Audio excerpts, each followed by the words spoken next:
овој амандман, меѓутоа ме подсетивте на една случка што сакам вака и да ги запознаам тука колегите пратеници. Околу 2020 година во месец мај во Велес се случи една хаварија со излевање на мазут од една фабрика во ден сабота. Додека испадна инспекторите на терен, материјалните докази од таа хаварија беа некаде помеѓу Солун и Поликастро. Ете, толку ефективно и толку ефикасно можат да работат инспекторите со ова законско решение.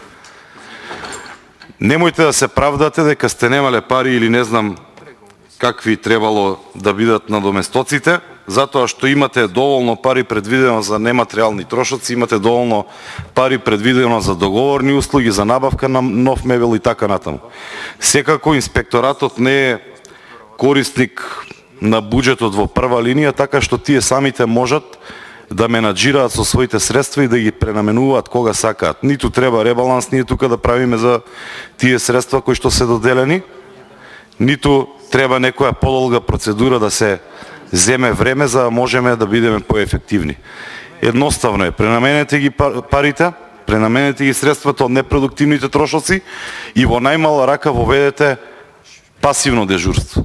Не мора активно дежурство, затоа што тоа чини многу повеќе, меѓутоа пасивното дежурство, знаеме сите како се реализира, имаме инспектор кој што е на повик во текот на викендот и може да реагира за многу помалку средства за разлика од седењето на работа и во текот на саботите и во текот на неделите.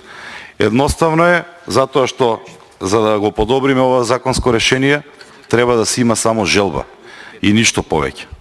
Благодарам.